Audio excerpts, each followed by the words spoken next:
Starring, amongst others, no, screw that, there's a lot of them. There's too many. I'm not going to do it.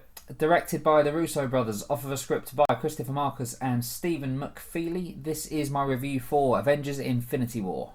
I hope they remember you.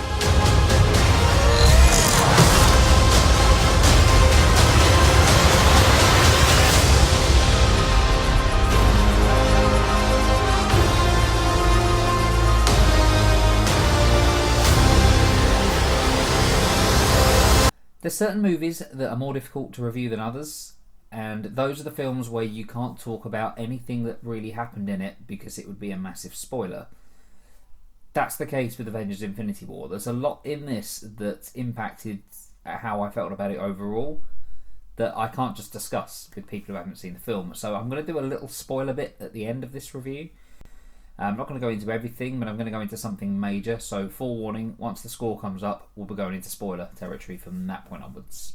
I can at least say whether I thought the film was good or not, and yes, I do. There's issues with it. I've got some things to do with pacing, like there's certain stories for certain characters that don't resonate quite as much as others, and there's two in particular that are very important to the story and everything that goes on, and they're people that I haven't personally been able to invest in. So there's a lot of emotional moments that come from these two, and I know I'm being vague.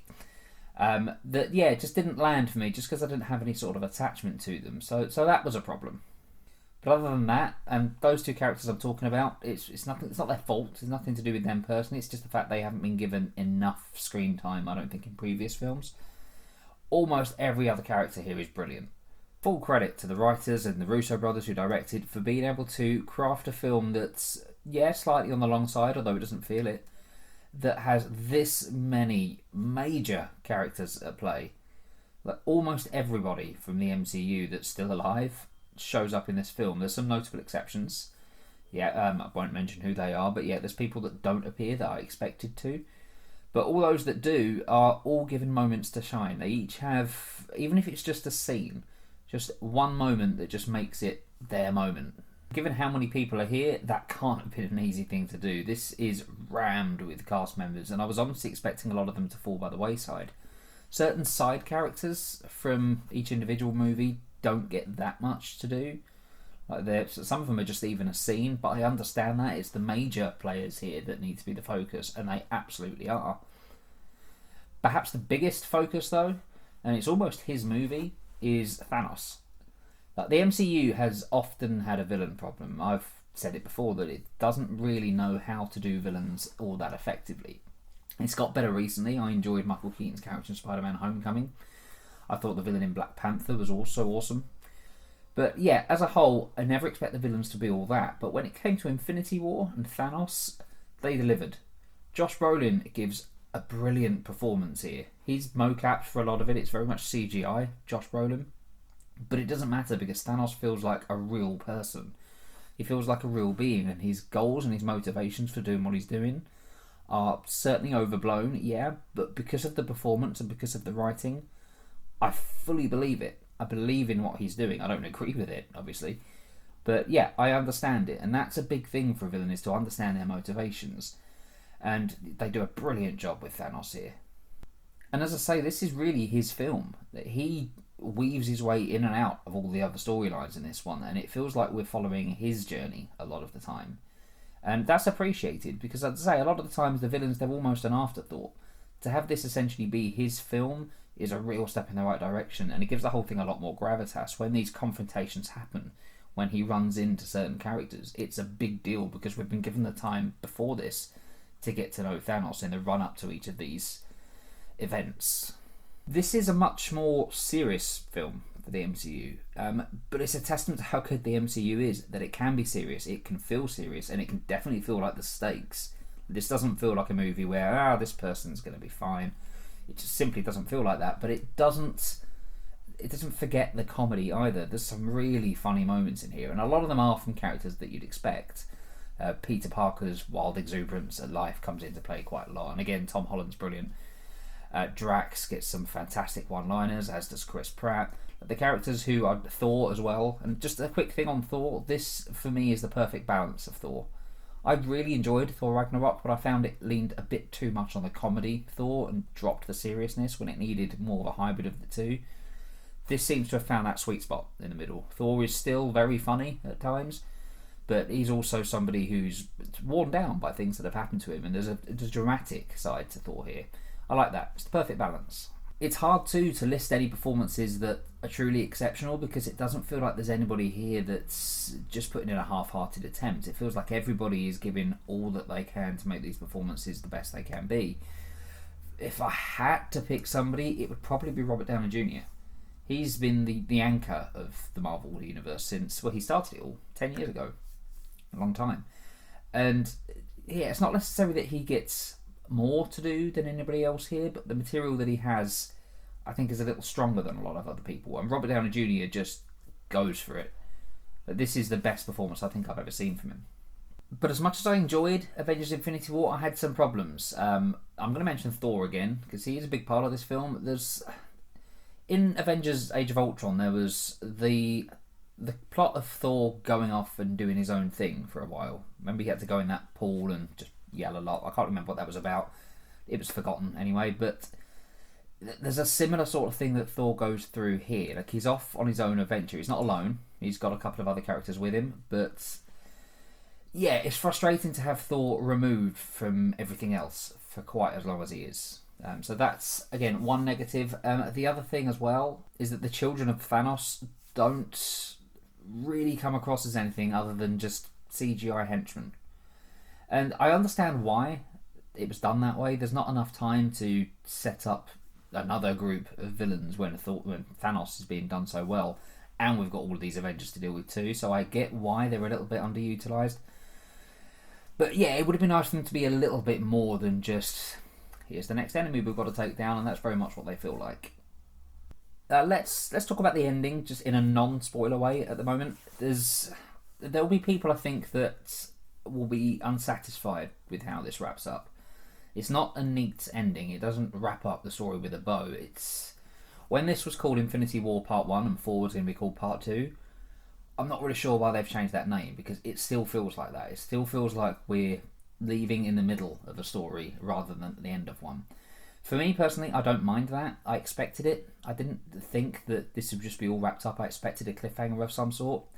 It's a pretty big cliffhanger, but yeah, it's fine for me, but I can see why that would annoy others. I feel like there's more I should be speaking about, because a lot happens in this, but yeah, so much of it's spoilers, and so much of it isn't something that I want to spoil. It's the sort of movie that you want to go into not knowing what's going to happen, and right off the bat, it'll shock you.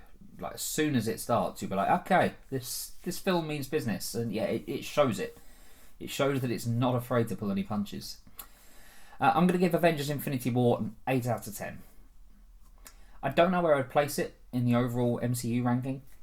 It's going to take some thought. It's going to take me seeing it again, I think, to be able to make a choice on that. But it's a good movie. It's very good. It's very impressive. As I say, how the Russo brothers pulled this off, I don't know. They've done incredibly well at crafting a movie that's full of so many people, and to not make it feel messy. That's the biggest compliment I can give this. It doesn't feel messy at all. It feels like a perfectly structured movie. I'm going to go into spoilers now, so if you've not seen Infinity War, fuck off. Go. Don't watch this. I'm going to ruin the ending. I'm going to ruin it. I'm going to ruin it now. Spoilers. So, the end of it. Half of the population of the universe dies, which is a shocking moment. It is, but it didn't have any emotional impact on me because of who they chose from the people that we know to go. So the likes of Doctor Strange, of Spider-Man, of most of the Guardians team, I think. It's pretty much all of them apart from Nebula and Rocket. Bucky, there's so many... Bucky's probably a bad example, but there's so many characters that are new that are going, that have just died, have just turned to dust.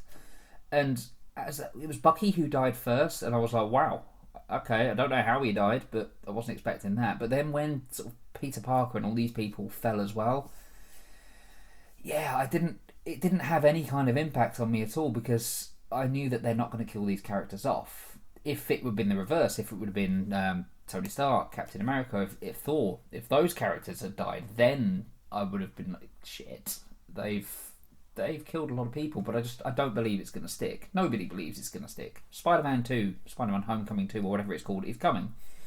Guardians of the Galaxy 3 is coming. We know these films are on the way, so yeah, to kill them off the way they did, we know they're going to be back. But at the same time, it's a nice full circle. Avengers 4 is going to be the end of the MCU as we know it, as far as we know, and to have the old guard, to have Iron Man, Captain America, Thor, Black Widow, Hulk, to have these... Hulk, by the way, has a great plot throughout this movie. I love the fact that Hulk's... Oh, we're in spoilers now, it's fine. I love the fact that Hulk's refusing to come out because of the battering he took from Thanos. It's this Hulk that's scared, and Bruce Banner needs him, and Hulk's just like, nope, no, all good. Thanks, you carry on. That was fun. But yeah, to have the original Marvel characters be the ones who are going to have to save the MCU, they're going to have to save Phase 4, essentially, is nice. It does put a nice bow on things. If this is the final movie for those characters, and I think it will be for at least some of them, I imagine Thor, Hulk and Black Widow will probably stick around, but certainly Iron Man and Captain America, people don't see them sticking around past the next one. It does make sense to have it be those characters, the original MCU members, the original Avengers, saving the new ones. So yeah, that does make sense to me. But yeah, it just, for this movie, for the cliffhanger, it was more, I wasn't sad. I wasn't like, oh my god, they just did this. I was just, how are they going to fix that? They're obviously going to have to fix. I mean, T'Challa dies. Like, Black Panther is the biggest Marvel character right now. They're not going to kill him off. So yeah, it had an impact on me in a way. It wasn't as dramatic a cliffhanger. The scenes were good. They were well acted. But yeah, at the same time, I just didn't believe it for a second. And that took me out of it a little bit. But maybe that was just me. But that's it for the spoilers. There's a lot more that we could have spoken about. Certain character deaths as well that happened earlier in this that I'm wondering if they're going to stick. I kind of hope they do. Hope it keeps some of the deaths from this film just to give it that much more weight on a rewatch. But we'll see. But yeah, that's my review. I stand by 8 out of 10. I think it's a fair score for this one. Have you seen Infinity War? What did you think? What did you think about those deaths at the end? Did they affect you? Were you like me with it? Let me know. Let's talk Avengers. You can follow me on Twitter at JoePJulians. Hit like if you want to see more of these videos. It would help me out and make me smile. It would also make me smile if you hit subscribe too. You can also follow me on the Stardust app if you have that now. My username on there is just Joe Julians, all one word, Joe Julians. Yeah, Stardust is fun. It's good for doing quick burst reviews, so I use that more for TV episode reviews as I've watched, just little 30-second things. But yeah, if you're on Stardust app, follow me on there too. But yeah, thank you very much for watching, and I'll see you on the next video.